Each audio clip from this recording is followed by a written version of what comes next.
Dans cette vidéo, j'aimerais te partager les 5 erreurs d'investissement en Algérie. Première erreur, c'est de mélanger le business et la famille. Ça, c'est le pire des trucs à faire. Ton cousin qui connaît quelqu'un qui vend bien, ton oncle qui peut t'aider à faire tes travaux moins chers. De mon point de vue, et c'est le meilleur conseil que je peux te donner si tu veux être tranquille dans ta tête et ne pas avoir de déconvenus, c'est de séparer tout le temps ta famille, tes proches et le business. Erreur numéro 2, c'est de faire confiance aveuglément sans vérifier. Vérifie toujours ton acte notarié, le cadastre et tout ce que tu peux contrôler et vérifier avant d'acheter le moindre bien. Tu peux faire confiance, mais vérifie systématiquement. Dans les prochaines vidéos, je te montrerai les escroqueries potentielles que tu peux avoir quand tu vas investir en Algérie. L'erreur numéro 3, c'est de ne pas maîtriser le cadre légal algérien. Les lois foncières, les lois sur l'investissement, la loi si tu ramènes du cash en Algérie et si tu veux investir en cash. Ce que tu ignores peut te coûter très cher. Et là, je te mets le lien d'un article d'une personne qui a ramené du cash dans l'aéroport de Sétif, qui a été saisie. Il y a de plus en plus de personnes qui ne se comprennent pas qu'en Algérie, on vérifie énormément les valises.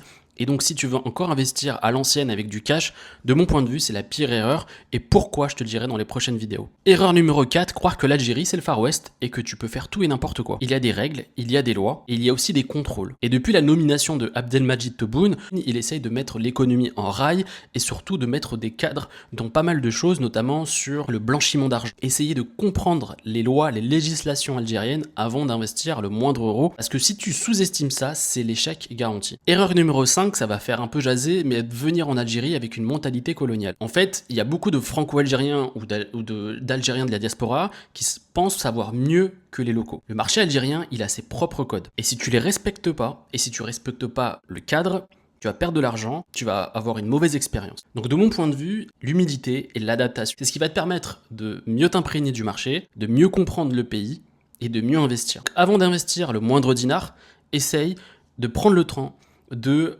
comprendre le terrain. J'espère que cette vidéo a été utile pour toi et qu'elle va t'accompagner dans ton processus d'investissement. Essaye d'être le plus curieux possible et forme-toi un maximum avant d'investir.